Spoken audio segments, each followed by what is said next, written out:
Hi, this is going to be a short one. I just wanted to talk a little bit about some of the inspiration behind two other books, really briefly. Yertle the Turtle was based on Hitler. It was meant to be a parable about Hitler's rise to power. Yertle the Turtle, if you're unfamiliar with the story, is a turtle who lives in a pond and decides that he's the king of it just because he says he is. And that he's not only the king of the pond, but he's the king of anything he can see. So he forces the other turtles to stand on each other's backs until there's over 100 turtles below him.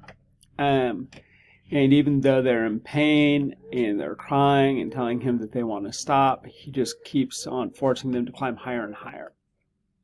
And eventually they all fall down. And he ends up being just the king of mud, because mud is all he can see because it's covering his eyes. And it's basically a parable about fascism and how seizing power from others, the power can only come from those others, and if you take all of their power away, then eventually they will fall down and you will fall down. And it's bad to take the power away from the others. It's bad to make others suffer. So we see a lot of the other turtles suffering.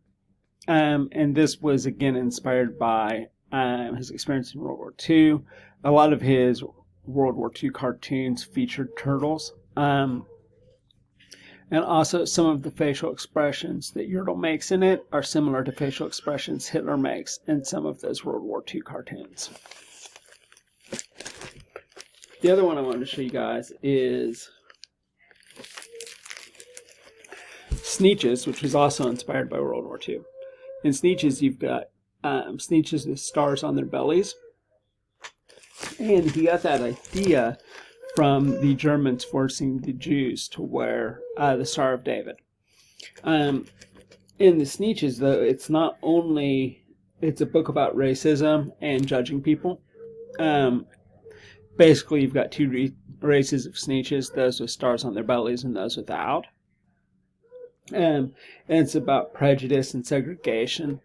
The star-bellied Sneetches think that they're better, so they segregate society so that the Sneetches without stars can't do things with them. They can't go to the same pool they go to. They can't eat. They can't go to the same grocery stores or the same parks, and they can't go to the same beaches. And so what you see is a lot of kind of segregation.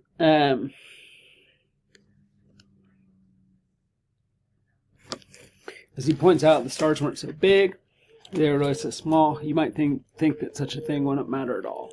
But here's the star-bellied Sneetches, very kind of uppity, and the one without the star is looking very sad. We see the beach where the star-bellied children are very happily playing with the ball, and the other ones are just kind of standing behind and looking onward, not being able to play.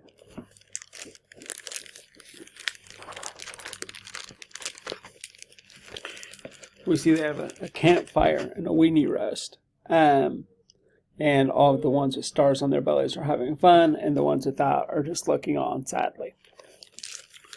But it's not only that, it's also about capitalism. And you've got this guy, Sylvester McMonkey McBean. And Sylvester McMonkey McBean creates a machine which adds stars to your belly.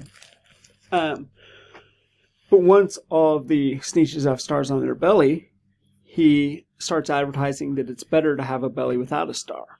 And then all of the Sneetches pay money to get the stars taken off of their bellies.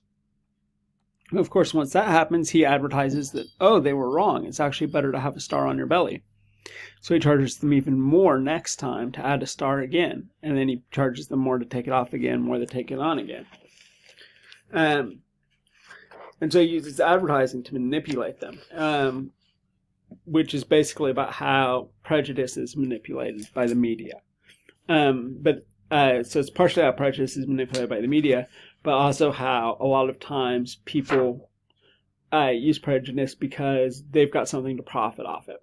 And they're able to do something with it and make money off of it in some way. They get some sort of benefit out of it. And as we see, Sylvester McMonkey McBean makes a lot of money. And then he just moves on to the next town to run his scheme again. But now that they're all poor, the Sneetches realize that they're all equal. None of them have any money at all. And they decide to be friends and get over their racism.